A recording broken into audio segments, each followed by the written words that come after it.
I never thought a simple act of kindness could destroy so many lives at once.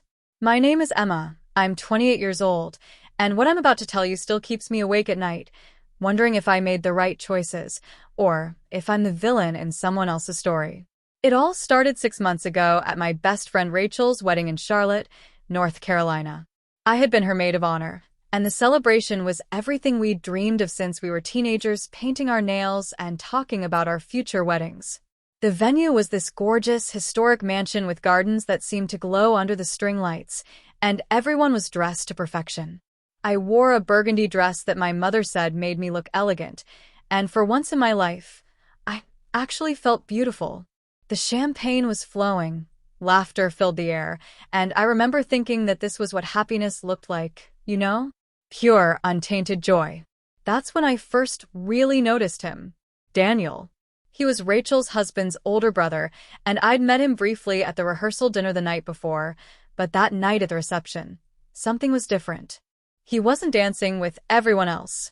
Instead, he stood near the bar, loosening his tie with one hand while the other gripped a glass of whiskey like it was the only thing keeping him upright. His eyes were distant, almost haunted, and even from across the room, I could see the weight he was carrying. If you're connecting with this story, I'd really love it if you could hit that subscribe button. We're working our way to 5,000 subscribers, and your support means everything to this channel. Just click that red button below. It takes 2 seconds and helps us grow this community together. So there I was, watching this man who looked like he was drowning in a room full of people celebrating love, and something in me just couldn't walk away. Maybe it was the champagne giving me courage, or maybe it was because I'd always been the person who noticed when others were hurting, even when they tried to hide it. My grandmother used to say I had a heart too big for my own good, and maybe she was right. I walked over to him, my heels clicking against the hardwood floor, and I asked if he was okay. He looked at me with these deep brown eyes that seemed to hold 1,000 secrets, and for a moment, I thought he might tell me to leave him alone. Instead, he smiled, this sad, broken smile that made my chest ache, and said he just needed some air. Without thinking, I offered to step outside with him. I told myself I was just being friendly, just being kind to my best friend's new brother-in-law. But the truth? The truth is that something pulled me toward him, something I didn't understand yet. We walked out to the garden, away from the music and the laughter, and that's when he started to open up. His wife, Catherine, had been distant for months.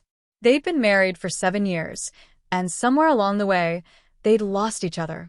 He told me about the silence that filled their home, about how they'd become strangers sharing a bed, about the therapy sessions that went nowhere, and the fights that left them both exhausted. He wasn't looking for sympathy, he just needed someone to listen, and God help me, I wanted to be that person. I should have walked away right then. I should have made some excuse and gone back inside to dance with the bridesmaids and forget this conversation ever happened. But I didn't.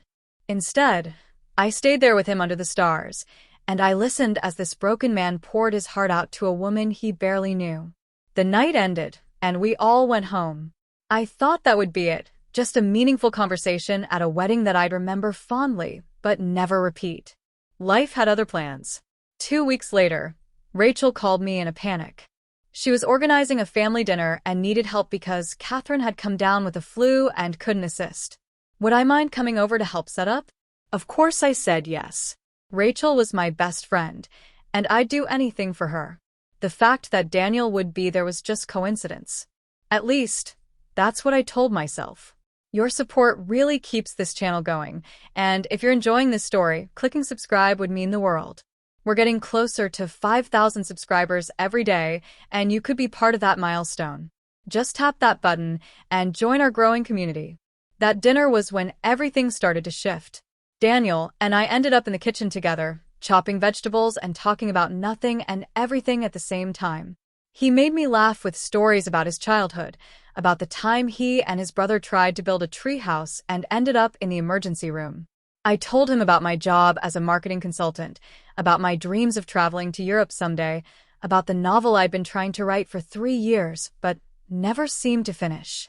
There was this moment when we both reached for the same knife, and our hands touched. It lasted maybe 2 seconds, but I felt electricity shoot through my entire body. He felt it too. I could see it in the way his breath caught, in the way he quickly pulled his hand back and looked away. We didn't talk about it. We didn't acknowledge it. But we both knew something had shifted between us. After that night, we started texting. It was innocent at first, just funny memes and random thoughts throughout the day. Then it became deeper, conversations about life and fears and dreams. He told me things he said he'd never told anyone, and I found myself sharing parts of me that I usually kept locked away. Catherine didn't know, of course. How could she? And I convinced myself it was just friendship, just two people who understood each other. But I was lying to myself, and deep down, I knew it. 3 months into our friendship, if you can even call it that anymore, Daniel called me late one night. His voice was shaking, and I could tell he'd been crying. He and Catherine had gotten into a massive fight, the worst one yet. She'd accused him of having an affair, which was ironic because at that point, nothing physical had happened between us. But she wasn't entirely wrong about where his heart was drifting, was she? He asked if he could come over, just to talk, just to not be alone. Every rational part of my brain screamed no. Every moral fiber of my being knew this was a line we shouldn't cross. But I said yes anyway. He came over at 11:30 at night, and we sat on my couch drinking wine and talking until 3 in the morning. He told me he felt trapped, that he'd tried everything to save his marriage, but nothing worked, that he didn't know who he was anymore outside of being Catherine's disappointing husband. And then he looked at me with those eyes, those deep brown eyes that had haunted my dreams for months, and he told me I was the only person who made him feel alive. I should have asked him to leave. Instead, I kissed him. Please don't forget to subscribe if this story is resonating with you. We're building something special here, working toward 5,000 subscribers, and every single one of you matters. Hit that subscribe button and be part of this journey with us. That kiss changed everything. It was soft at first, tentative, like we were both testing waters we knew were dangerous. But then it deepened, and suddenly months of tension and longing poured out of both of us. His hands were in my hair, mine were clutching his shirt, and for those few minutes, nothing else existed except the two of us and this overwhelming need we had for each other. We pulled apart, both breathing hard, both knowing we'd crossed a line we could never uncross. He left shortly after, and we didn't speak for 3 days. 3 agonizing days where I replayed that kiss over and over in my mind, where I hated myself and wanted him in equal measure, where I knew I should end this but couldn't imagine my life without him in it anymore. When he finally texted me, it was just 3 words. I miss you. And just like that, I was pulled back in. We started seeing each other in secret. Coffee shops in neighboring towns where no one would recognize us. Long drives to nowhere. Stolen hours in the afternoon when Catherine thought he was at work. We never went all the way, stopping just short every time, as if that somehow made it less of a betrayal. As if the technicality of not sleeping together made us less guilty of destroying his marriage. But the guilt was eating me alive. I couldn't look Rachel in the eye anymore. I made excuses to avoid family gatherings. I lay awake at night wondering what kind of person I'd become, this woman who could justify sneaking around with a married man just because we had a connection, just because he made me feel special. Daniel struggled too. I could see it in the way his smile never quite reached his eyes anymore, in the way he'd suddenly go quiet in the middle of our conversations, lost in thoughts he wouldn't share. He talked about leaving Catherine, about starting over, about building a life with me. But he never did it. There was always one more reason to wait, one more thing that needed to be handled first, one more conversation they needed to have. And then came my birthday party 2 months ago. Rachel insisted on throwing me a surprise party at her house, and of course, that meant Daniel and Catherine would be there. I tried to get out of it, claimed I wanted something low-key, but Rachel wouldn't hear it. She'd been planning this for weeks, she said, and I couldn't disappoint her. If you're still with me, thank you so much. Consider subscribing to help us reach our goal of 5,000 subscribers. Your click makes a real difference, and I'd love to have you as part of this community we're building together. Walking into that party and seeing Daniel standing next to Catherine, his arm around her waist, smiling like they were the perfect happy couple, was like being stabbed in the chest. She looked beautiful, wearing this emerald green dress that complemented her auburn hair, and for a moment I saw them as everyone else did, as the attractive, successful couple who had it all together. The lie was so convincing that I almost believed it myself. The evening was torture. I had to make small talk with Catherine, had to accept her hug and her birthday wishes, had to pretend that I wasn't in love with her husband. Daniel barely looked at me all night, and when he did, his eyes were filled with something that looked like regret. Halfway through the party, I escaped to the bathroom upstairs, needing just a few minutes away from the pretending, from the smiles that felt like masks. I sat on the edge of the bathtub with my head in my hands, trying to calm my racing heart, trying to figure out how I'd gotten here, how I'd become this person. That's when the door opened. Daniel stepped in and quickly closed it behind him, locking it. We stared at each other in that small bathroom, the sounds of the party muffled below us, and everything that had been building between us for months seemed to crystallize in that moment. He crossed the room in 3 steps and kissed me hard, desperately, like a drowning man gasping for air. I kissed him back with everything I had, pressing myself against him, my hands tangling in his hair. His lips moved to my neck, and I tilted my head back, biting my lip to keep from making a sound that would give us away. It was reckless and wrong and so incredibly stupid, but in that moment, I didn't care about any of it. His hands were everywhere, pulling me closer, and mine were working at the buttons of his shirt when we heard footsteps in the hallway. We froze, both of us barely breathing, listening as someone walked past the bathroom door. The footsteps paused, and my heart nearly stopped. Then they continued on, and we heard another door open and close. We separated, both of us shaking, the reality of what we were doing crashing down on us. This wasn't some movie or romance novel. This was real life, and we were playing with fire in a house full of people who loved us, who trusted us, who had no idea what we were capable of. Make sure you're subscribed because what happens next you won't believe. We're so close to 5,000 subscribers, and having you here matters. Click that subscribe button and stay with us for the rest of the story. Daniel fixed his shirt while I tried to compose myself in the mirror.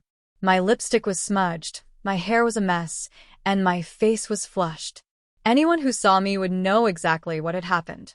I spent 5 minutes in that bathroom trying to make myself look presentable, trying to erase the evidence of our recklessness. When I finally came back downstairs, I immediately felt eyes on me.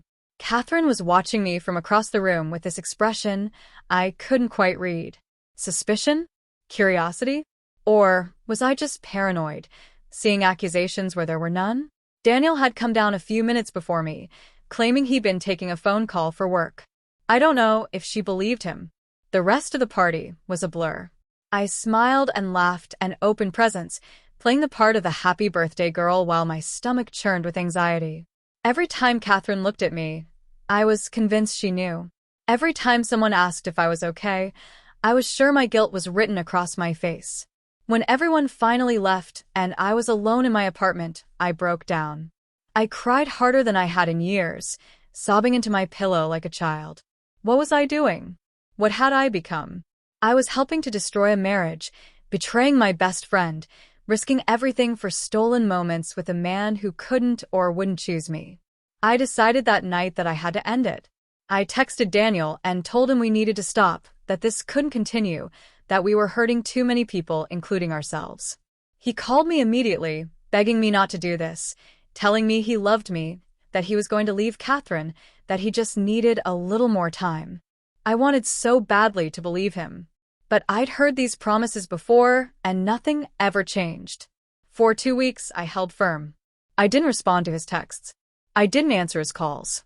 I threw myself into work, spending 12-hour days at the office just to avoid being alone with my thoughts. Rachel noticed something was wrong and kept asking me about it, which only made the guilt worse. How could I tell my best friend that I'd been having an emotional affair with her brother-in-law? That I'd kissed him, touched him, wanted him in ways I had no right to want another woman's husband? But then Catherine found out. I don't know exactly how it happened. Maybe she went through his phone. Maybe she saw a text notification pop up. Maybe women just know when their husbands are drifting away, even if they can't prove it yet. But 3 weeks ago, my phone rang at 10 o'clock at night, and it was Catherine. If you want to find out what Catherine said, make sure you're subscribed. We're building toward 5,000 subscribers, and every person matters. Hit that button and be part of this community. Her voice was calm, which somehow made it worse. She asked me very simply if there was something going on between me and Daniel. My first instinct was to lie, to deny everything, to protect myself. But I couldn't. Maybe it was cowardice, or maybe it was finally doing the right thing, but I told her the truth. Not all of it, I spared her some details, but enough. I told her we'd grown close, that we'd crossed lines we shouldn't have, that I was sorry, so desperately sorry for the pain I'd caused. She was quiet for a long moment, and then she laughed. Not a happy laugh, but this bitter, broken sound that made my blood run cold. She told me she'd suspected for months. She'd seen the way Daniel looked at me at the wedding, the way he lit up when his phone buzzed with my messages, the way he'd started staying late at work more often. She'd been living with this knowledge, hoping she was wrong, hoping her marriage wasn't falling apart, hoping her husband still loved her. And then she said something that haunts me still. I just want to know if what you gave him was worth destroying everything I built with him for 7 years. I couldn't answer that. What could I possibly say? Catherine told me she was filing for divorce. She'd already contacted a lawyer. She wasn't going to fight for a man who didn't want to be fought for anymore. And then she asked me one more question. Did I think Daniel would actually choose me now that he was free? Or was I just the exciting distraction from his real life, the fantasy he'd never actually commit to? That question hit me like a punch to the gut because it was exactly what I'd been too afraid to ask myself. She hung up before I could respond, and I sat there in my dark living room, holding my phone, feeling like the floor had disappeared beneath me. Everything was falling apart, and it was my fault. Not entirely my fault. Daniel had made his choices too, but I'd known he was married. I'd known this was wrong, and I'd done it anyway. Daniel called me the next day. Catherine had confronted him, and he'd admitted everything. More than I'd told her, apparently. She'd kicked him out, and he was staying at a hotel. He wanted to see me, to talk, to figure out what came next for us. Us. He actually said us, like we were a couple now, like we could just build a relationship on the ruins of his marriage. Subscribe to see how this unfolds. Seriously, we need your support to hit 5,000 subscribers. Click that red button and join us on this journey. Your subscription matters more than you know. Part of me wanted to see him. Part of me wanted to fall into his arms and pretend that we could somehow make this work, that love conquered all, that we could be happy together without being haunted by how we started. But the other part of me, the part that was being honest for maybe the first time in months, knew better. I met him at a coffee shop in a town 30 miles away, neutral territory where we wouldn't run into anyone we knew. He looked terrible, like he hadn't slept in days. There were dark circles under his eyes, and he'd lost weight. When he saw me, his whole face transformed with this desperate hope that made my heart break all over again. We sat down, and he immediately reached for my hands across the table. He told me he loved me, that he'd left Catherine, that we could finally be together without sneaking around. He'd get an apartment. We'd date properly. We'd build the life we'd always talked about in our stolen moments. And I realized in that moment that I didn't want it anymore. Not like this. Not with Catherine's pain between us. Not with Rachel hating me when she found out, which she inevitably would. Not with the knowledge that I'd helped destroy a marriage, that I'd betrayed my best friend, that every moment of happiness we might have would be tainted by how it began. I pulled my hands away from his and told him I couldn't do this. That what we had, whatever it was, had been built on lies and secrets, and it couldn't survive in the light of day. That he needed to figure out who he was outside of his marriage, and I needed to figure out who I'd become and how to live with myself. He looked at me like I'd slapped him. He argued with me, told me I was scared, that I was overthinking things, that we deserved to be happy after everything we'd been through. But we hadn't been through anything together, not really. We'd created a fantasy world in text messages and stolen hours, and now that the real world had crashed in, that fantasy couldn't survive. I got up to leave, and he grabbed my wrist, not hard but desperate. He asked me if I'd ever really loved him or if he'd just been some exciting distraction for me, echoing Catherine's question in a way that made me wonder if they'd discussed this possibility during their marriage. The truth is, I don't know. I loved the version of him that existed in our bubble, the man who listened to me and understood me and made me feel special. But did I love the real Daniel, the complicated man who is someone's husband, someone's brother, someone who'd made vows and broken them? I honestly don't know. Stay with us and subscribe if you haven't yet. We're getting so close to 5,000 subscribers, and your support helps keep this channel growing. Just click subscribe and be part of our community. I left him sitting in that coffee shop and drove home crying so hard I had to pull over twice because I couldn't see the road.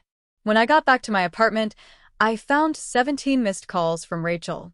Catherine had told her everything. That conversation was worse than the one with Catherine.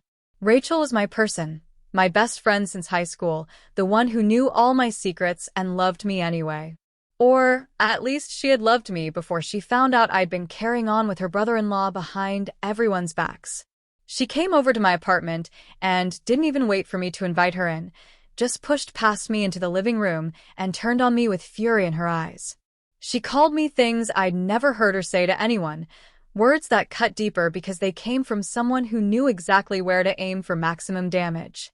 She told me I'd destroyed her family, ruined her relationship with her in-laws, made every holiday awkward for the rest of their lives. But the worst part was when her anger crumbled into tears and she asked me why. Why would I do this to her? Why would I betray her trust like this? Why couldn't I have just been happy for her and left her family alone? I had no good answers. I tried to explain about the connection Daniel and I had, about how it just happened gradually, about how I never meant to hurt anyone. But those explanations sounded hollow even to my own ears. The truth is, I made choices. Every time I texted him back, every time I agreed to meet him, every time I kissed him, I chose to do those things knowing they were wrong. Rachel left that night, and we haven't spoken since. 3 weeks of silence from the person who used to text me 20 times a day. I see her posts on social media, her life continuing without me in it, and it feels like losing a limb. Catherine filed for divorce 2 weeks ago. The papers went through quickly since they had no kids, and she didn't want anything from Daniel except to be free of him. I heard through mutual acquaintances that she's already dating someone new, a guy from her yoga class who seems to make her genuinely happy. I'm glad for her, even though I have no right to be. Daniel has tried to contact me dozens of times. Texts, calls, emails, even showing up at my apartment building once until I threatened to call security. He says he left his marriage for me, that I owe him a chance, that we could still make this work if I'd just stop being stubborn. But he's wrong. He didn't leave his marriage for me. He left because his marriage was already dying, and I was just the catalyst that finally ended it. Before we get to the end, please hit that subscribe button if you haven't already. We're working toward 5,000 subscribers, and every single one counts. Be part of this community and click subscribe now. Last week, I was at the grocery store when I ran into Catherine. We both froze in the produce section, and for a moment, I thought about just walking away, pretending I hadn't seen her. But she walked up to me, and I braced myself for more anger, more accusations. Instead, she thanked me. She said that as much as it hurt, as much as she'd cried and raged and questioned everything about herself, I'd done her a favor. Her marriage to Daniel had been dead for a long time, and they'd both been too scared to admit it. The affair forced them to face the truth, and now she was free to find real happiness instead of clinging to something that was never going to work. She told me she didn't forgive me, that she probably never would, but she didn't hate me anymore either. And then she walked away, leaving me standing there with tears streaming down my face in the middle of the grocery store. So here I am now, 6 months after that wedding where this all started. I've lost my best friend. I've lost my reputation in our social circle. People whisper when I walk into rooms. I've lost my own self-respect in a lot of ways. And for what? For a connection with a man I can't be with, a fantasy that couldn't survive reality. Daniel is still calling. He's moved back to Charlotte, gotten his own apartment, and he wants me to give us a real chance. He says we've already paid the price for being together, so we might as well try. Part of me wonders if he's right. We destroyed so much to be together. Doesn't it make sense to at least see if it could work? But every time I think about saying yes, I remember Catherine's voice asking me if what I gave Daniel was worth 7 years of her life. I remember Rachel's tears when she asked me why I betrayed her.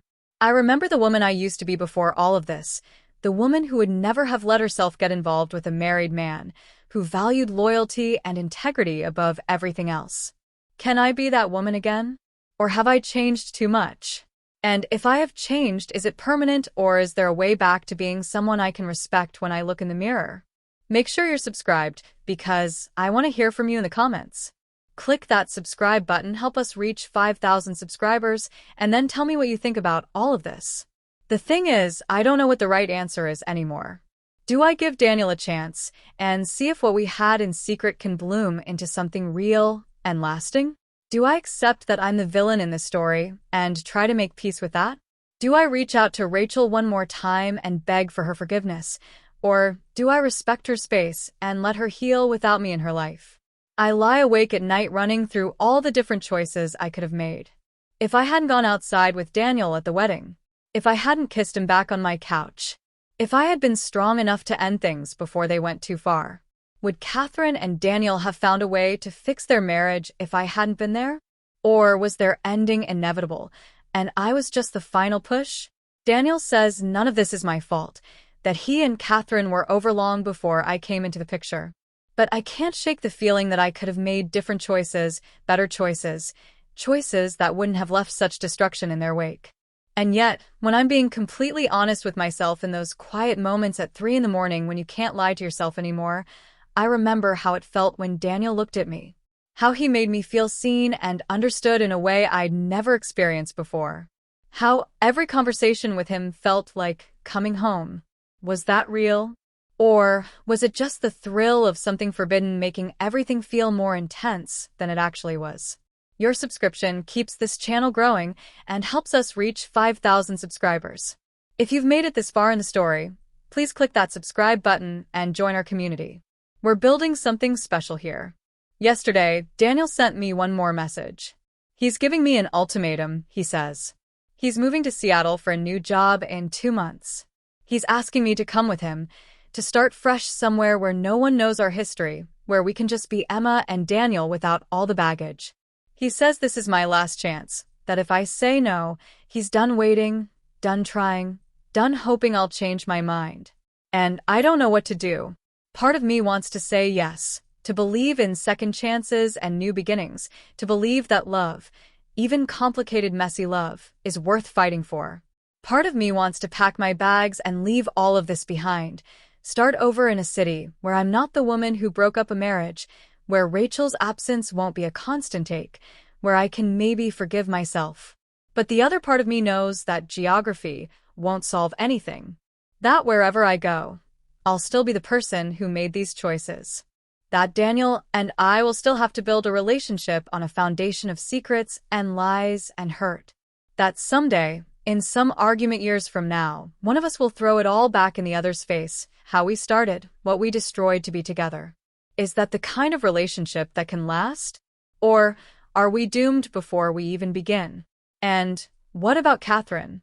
She says she's found happiness, but does she mean it, or is she just saying that to save face? What about the 7 years she spent building a life with Daniel, years she can never get back? Do I owe her something, like staying away from Daniel to prove that her pain wasn't meaningless, that her marriage had value even though it ended? What about Rachel? Is there any coming back from this betrayal? Can friendship survive something like this? Or are some betrayals too deep to heal? I miss her every single day. I want to text her about stupid things like I used to, want to call her when something funny happens, want to go back to brunch on Sundays and movie nights on Fridays. But I destroyed that and I don't know if it can be rebuilt. Please subscribe if you haven't yet. We're so close to 5,000 subscribers and your support means everything. Click that red button and help us grow this channel together. So I'm standing at this crossroads and I have no idea which way to turn. Daniel is waiting for my answer. Seattle is waiting, a chance to start over. But so is Charlotte, where maybe I could try to rebuild my life, make amends where I can, learn to live with the consequences of my choices. I keep thinking about that night at the wedding when I first saw Daniel looking lost and broken at the bar. If I could go back to that moment, knowing everything that would happen, would I still walk over to him?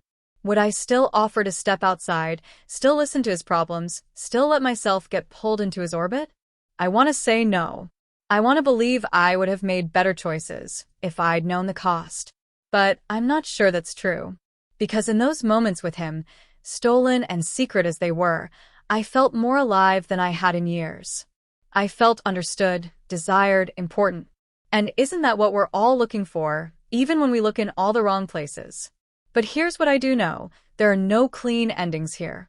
Whatever I choose, someone gets hurt. If I go to Seattle with Daniel, I'm confirming Catherine's worst fears about me, that I'm a homewrecker who got exactly what she wanted. I'm abandoning any chance of fixing things with Rachel. I'm committing to a relationship built on ruins. If I stay and try to rebuild my life here without Daniel, I'm rejecting a man who left his marriage, at least in part, because of me. I'm choosing loneliness over love, or at least what might be love. I'm admitting that what we had wasn't worth the cost after all. And if I leave Charlotte but don't go to Seattle, if I start over somewhere completely new on my own, then I'm running from both the relationship and the consequences, which might make me the biggest coward of all. I have 2 days to give Daniel my answer. 2 days to decide what kind of person I want to be, what kind of life I want to live, whether I believe in redemption or if some mistakes are too big to overcome. So I'm asking you, everyone who's been listening to this story, everyone who's made it all the way to the end with me, what would you do in my place? Would you go to Seattle and try to build something real with Daniel? Would you stay in Charlotte and try to make amends? Would you start over somewhere new entirely, alone but free from both the relationship and the judgment? Do you think Daniel and I could ever have something genuine, or are we forever tainted by how we began? Do you think Catherine really meant it when she thanked me, or was that just her way of taking the high road? Do you think Rachel will ever forgive me, and do I even deserve her forgiveness? I need to hear your thoughts, your perspectives, your advice. Tell me in the comments what you would do if you were standing where I'm standing. And please, if you haven't already, hit that subscribe button to help us reach 5,000 subscribers. This channel is built on sharing our stories and learning from each other, and I need your voice in this conversation. Subscribe now, leave a comment, and help me figure out what to do next. Because right now, I'm more lost than I've ever been, and I could really use your wisdom. What would you do in my place?